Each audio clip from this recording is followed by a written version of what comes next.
Cathi Shank wasn't looking to start a pet waste removal business, but her son's desire to earn some toy money sent her on an accidental journey that blossomed into a thriving family business. If you're an entrepreneur at heart or just love a unique success story, this episode is a must listen.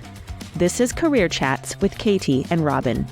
Welcome, Cathi. We're so excited to have you on Career Chats today. Thank you so much for having me. To begin, why don't you tell us what you do and how you found yourself in this line of work? It was a complete accident, actually. I was a licensed massage therapist before this. I was a nurse. I did that for 7 years before I had kids. Fast forward, once I had kids and my second kid, I have 3 boys and was a stay-at-home mom, was a homeschool mom. And during COVID, my family stuck at home. My kids were playing in their room, and my oldest son was seeing our neighbor get their lawn taken care of and cleaned up. And he was like, "Mom, what is that?" And I said, "Oh, it's a service that comes and helps cleans up the yard." He's like, "I could do that." I said, "You 100% can." And he was 7 at the time, so 3 years ago. He was trying to raise money for, Legos or toys. He was like, "Oh, I want to buy this or I want to buy that." And I was like, "Okay, well, do your normal chores around the house and all that." But then once he's like, "Well, I could do the picking up the pet waste." And I was like, "You totally can." It never fazed me that he was too little to do it. So we just had him put on a nice looking polo, some khaki pants. We took a picture and we just posted his picture and say, "He's looking, to raise money for Legos. Would you want to hire him?" We just did it in our HOA community only. And he got so many people just supporting him, which was so heartwarming for me as a mom. So I would go with him. He was never dropped off, nothing like that. I would go with him. We would do it together. And he was off to the races. He communicated with all the clients. He talked to them. He was organized with his little calendar. And he really took off. So after that, the referrals came from different neighborhoods close by. So we would drive to the next neighborhood. And so since we were homeschooling, he was able to do his school in the morning. We would go out for 1 or 2 hours, and it just kind of snowballed from there. And so once that happened, he got so busy. He had about 25 clients for the first month. And so after that, I was like, oh, this is like a thing. Like, people really will support him. So I didn't even know how to price him. I honestly didn't even know this type of work existed. So once I, Googled just some information, I noticed there was maybe a couple, handful of companies doing that. When I was pricing him on trying to figure out, 1 dog, 2 dogs, is this amount, to come to your yard and clean up? And I just did it based off what kind of the community was seeing. I didn't even base it off of his age, like $5, $10. And people shockingly never underpriced him, never tried to haggle him. And they were like, "Sure, absolutely." And I was shocked again. So I was just so happy that they were supporting him. We did this for 4 months. So it was over the summertime. So kind of towards the fall, we got an anonymous call from the state of Indiana telling us they got a call from someone. They didn't tell us their name. They said there was someone who called and said, "Your son is working and he's 7 years old.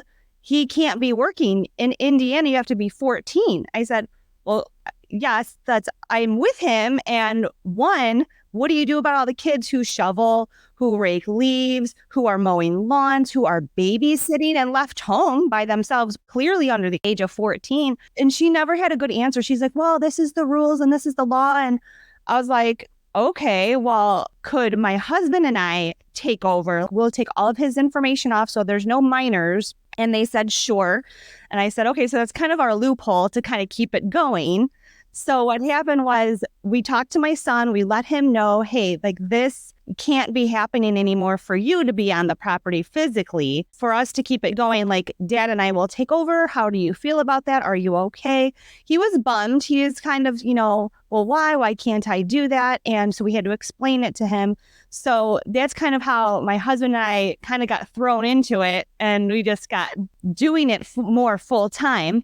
So with the clients that we had, we sent them all emails and we told them saying that we are not trying to do anything funny or weird. We just want to let you know you're not going to be seeing my son on your property. He is not going to be coming anymore because of this, what happened. And we didn't want them to think they're going to, support and hire a 7-year-old and here's 2 adults coming. Like that's just a shift. They're supporting a local small family business. And so that's changed.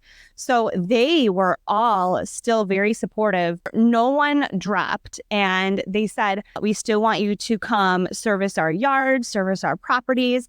And actually, they referred us to more people. Like it just grew bigger. So my husband and I, we were doing this all pen and paper. We had it all organized, but we had no CRM. We had nothing automatic. So I'm like, we need to get a CRM. We need to get more things automated. We need to get more streamlined. So it's much easier for clients to onboard themselves with the website. Everything was interconnected, after a few months because we started to take it more seriously, and it just kind of blew up and exploded from there. We have really seen just the outpouring of love and support continued from our family 3 years in, and we're excited for what's to come and what's to happen in 2024. That's amazing.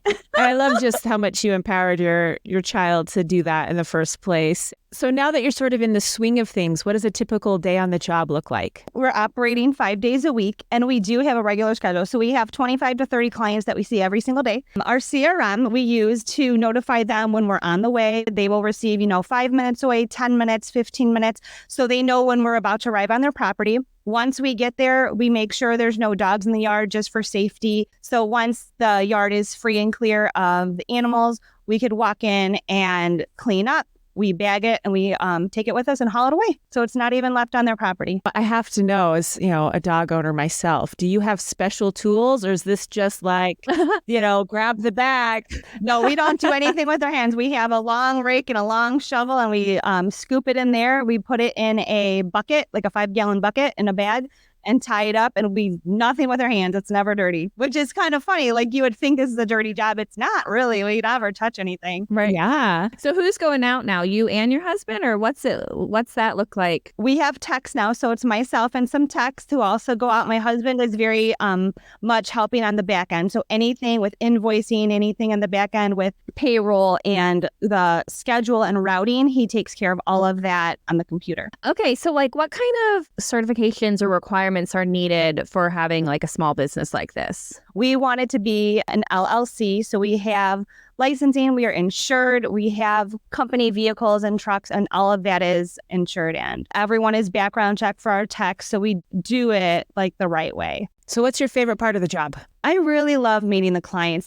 Honestly, the dogs are a bonus. It's fun. If they're friendly and they're out, and we're happy to have them out there, and we'll play and we'll throw the ball and stuff to them. But I really love that the clients will come out and just chat with us for a little bit. Maybe that's the highlight of their day, or they're not talking to someone for a couple hours and they just say, how are things going with the business? And during holidays, they'll give us cookies, they'll give us treats. They so want to be involved and supportive. I've had clients who are pregnant that they've hired us because they're busy. They don't want to do it anymore.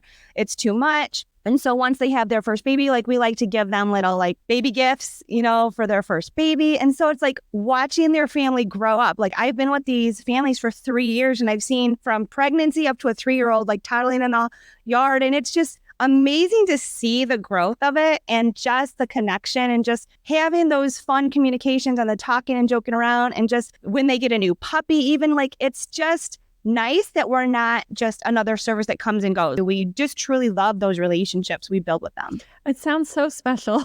Yeah, it is. And you wouldn't think that when you're talking about pet waste removal. You're this is so special.